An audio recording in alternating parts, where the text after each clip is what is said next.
Welcome to the deep dive. Okay, let's jump right in. You nail those English listening exams, yep. You follow podcasts, formal talks, no problem. Hmm. But then you're in a casual chat, maybe with a native speaker, and suddenly it's like, what language is this? It feels like they're swallowing half their words. Right. So we're going to unpack that today, why it happens, and more importantly, how you can finally start to crack this code. Exactly. It's a really common frustration. What often trips people up is stuff like connected speech, where words just sort of blur together. Like want to becoming wanna. That's the classic one, yeah. And also the fact that in fast, informal speech, certain sounds just vanish. They disappear. So you almost have to predict what wasn't fully said. Precisely. So our goal here in this deep dive is really to give you the tools, not just to decipher this rapid fire way of speaking, but also to build that instinct, Hmm. that ability to predict the missing bits, like a linguistic Sherlock Holmes. Hmm. And we'll look at some really practical ways to train your ear too. Because, let's be honest, Yeah. we've all been there. Nodding along, maybe getting the general idea, Oh yeah. but feeling like a whole chunk of the conversation just kind of flew past you. Whoosh. Right over your head. No more of that, hopefully. Okay, so let's dig into why this happens. Yeah. Why do native speakers sometimes sound, well, a bit like that? Yeah. What's the linguistic reason? Well, in fast, informal situations, there's this natural move towards what linguists call reduced pronunciation. It's really about efficiency. Efficiency. How so? We take shortcuts phonetically. Mm. Certain sounds get weaker. Sometimes syllables get dropped entirely.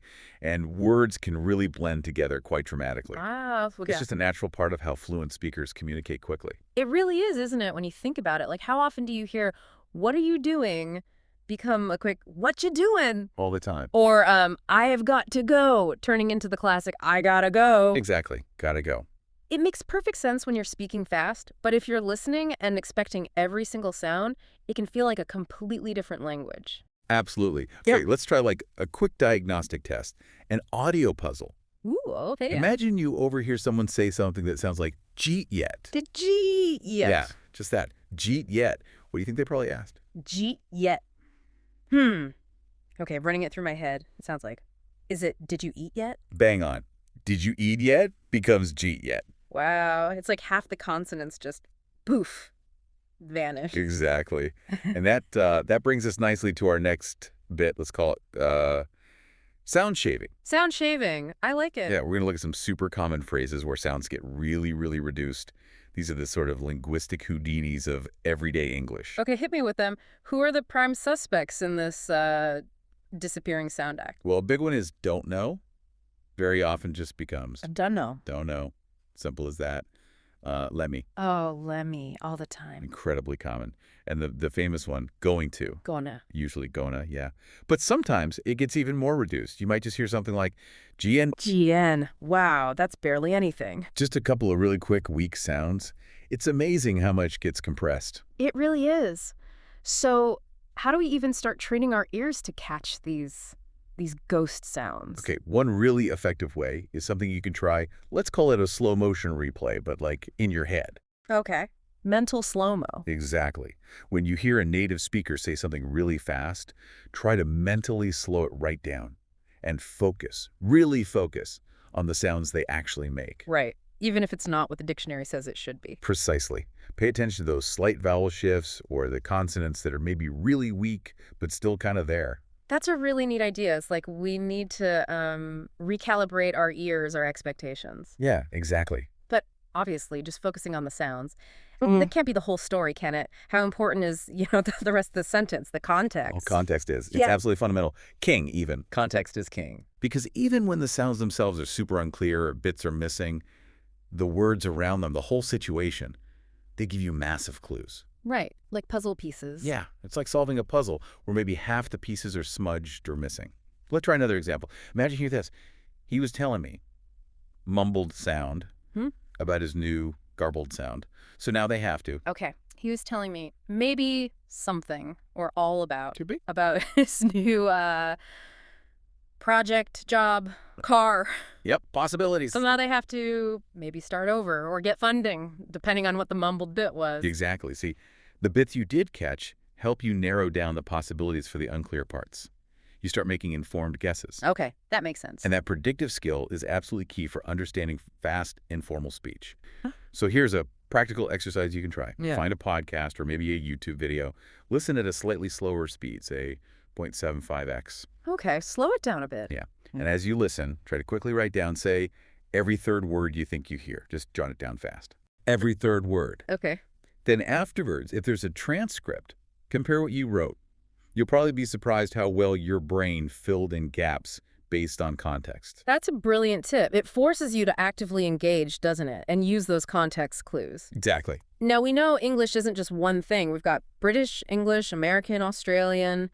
Do these different accents have their own special ways of shaving sounds? Oh, absolutely. Definitely. Different accents have their own unique characteristic patterns of reduction. Right. It's almost like each accent has its own preferred set of phonetic shortcuts. Okay, give us some examples. I know, like, listening to someone from Glasgow versus someone from Texas, it's different. Totally different. So, Yeah. okay, British English, many accents, not all, but many that tans in the middle of water. Yeah. It often becomes a glottal stop, that little catch in your throat, so it sounds more like wah-wah. Ah, right. Wow, I've heard that. Yeah. Then Australian English. Think of a word like Saturday. Okay. Very commonly becomes sarday. That middle unstressed bit just vanishes. Sarday.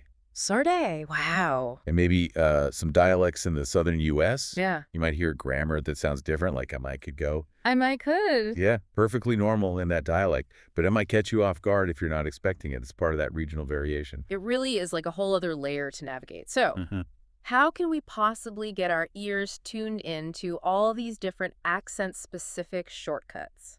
Well, it takes exposure, obviously, but here's a fun little challenge. Let's call it accent hop. Accent hop. Okay. We'll take one simple sentence. Okay. We'll take one simple sentence.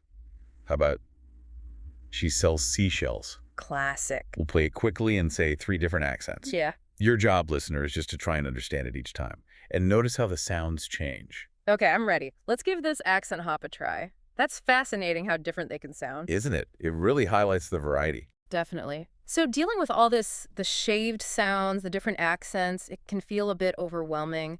What are some like really concrete strategies we can use to actually get better at listening in the real world? Okay, this is where we need to talk about what we can call the subtitle strategy, or maybe the subtitle detox. Subtitle detox? Yeah. Okay, I'm intrigued because subtitles are helpful, right? They can be very helpful for vocabulary and catching details, but if you rely on them all the time, especially English subtitles for English audio, Yeah. they can actually stop your pure listening skills from developing fully. You end up reading instead of truly listening and decoding the sounds. Ah, I see. So you're reading the text, not processing the audio as much. Exactly. So we need a strategy to kind of wean ourselves off them strategically. Oh, okay, how do we do that? Just switch them off cold turkey. That sounds scary. Maybe not cold turkey. A more gradual approach usually works better. Try this. The 3-pass listening technique. 3 passes? Okay. Take a short video clip, maybe just a minute long. First pass. Okay. Watch with no subtitles at all. Just try to get the main idea, the gist. Okay, pass 1. Gist only. Pass 2. Hmm? Watch it again, this time with English subtitles. Your goal now is to spot what you missed. What specific words or phrases didn't you catch? Right. Identify the gaps. Yep. And finally, pass 3. Watch it one more time, reading the subtitles while you listen closely. Really focus on connecting the sounds you're hearing to the words on the screen. Ah, okay, so you're actively linking sound and text in that last pass. Exactly. You're training your ear to recognize how those written words actually sound in context, reductions and all. That sounds really structured. Yeah. Manageable. I like that. Are there other techniques we could use alongside this? Definitely. Another fantastic one is called shadowing. Shadowing, like following someone. Kind of. You listen to a short bit of audio, a sentence or two, and then immediately repeat it out loud, right after you hear it. Okay. Repeat immediately. Yeah. And the key is to try and mimic everything. The rhythm, the intonation, and crucially, the pronunciation, including all those reductions and connected speech features. So you're physically trying to make the same sounds. Precisely. It's like your mouth is teaching itself what your ear is learning to hear. It connects the listening and speaking skills. Interesting. Okay, so for these techniques, the 3-pass thing, the shadowing, any tips on what kind of videos or audio to start with? Should I jump straight into, like, a fast-talking action movie? Huh. Maybe not straight away. It's often best to start with content where the speech is naturally a bit slower, maybe a bit clearer. Like what? Believe it or not, reality TV can sometimes be good for this. Really? Reality TV? Yeah, I mean, the content might not be, Shakespeare, Right. but the conversations are often less scripted, maybe slightly more deliberate than, say, a dense drama. It can be a good training ground. Okay, start with something a bit easier on the ear. Exactly. Get comfortable there, then gradually challenge yourself with faster dialogue, more complex accents, maybe save Peaky Blinders for a bit later. Good advice. Okay, so just to kind of wrap up the why this works part, this whole approach we've talked through, it's effective because, one, it hits that specific pain point, right? Doing well on tests, but struggling in real life. That disconnect. Two, it actually explains why natives can be hard to understand. It's not just you need to listen more. It's about these specific features, reductions, connected speech, context. Right, understanding the mechanics of it. And three, crucially, it gives you a clear method, a way to train your ear with things like the subtitle detox and shadowing. Exactly. It's about moving from just passively hearing to actively uh, decoding the sounds of real spoken English. Fantastic. Okay, so listener, your mission, should you choose to accept it. Done. Huh. Here are a couple of things to try this week. First, just try to notice. In your next conversation or something you watch, actively listen for just one example of a reduced phrase. Maybe it's gonna, maybe wanna, just spot one. Acknowledge it. Become aware of it in the wild. Exactly. Second, give that 3-pass listening technique a go. Find a short clip, maybe on YouTube. Remember, pass 1, no subtitles, just the gist. Pass 2, subtitles on, see what you missed. Pass 3, listen and read, connect the sound to the text. Great challenges. And please do join us next time on the deep dive. We're going to be getting into C1, C2 level small talk. How to get beyond just, how's the weather? Ah, the next level of chat. Looking forward to that. Until then, keep listening closely, everyone, like you're cracking a secret code. Because, in a way, you are. Oh, and P.S., if you want a little cheat sheet, like the 10 most commonly butchered phrases in English, just drop us a message on social media. Find us at English Unlocked. Use the hashtag #SoundDrunk. #SoundDrunk. Got it. We'll send that cheat sheet over. And yeah, quick peek ahead. We've got deep dives coming up on that C1, C2 small talk and also tackling C1 formal email so you don't sound like a robot. Ooh, useful stuff. Definitely. So keep listening.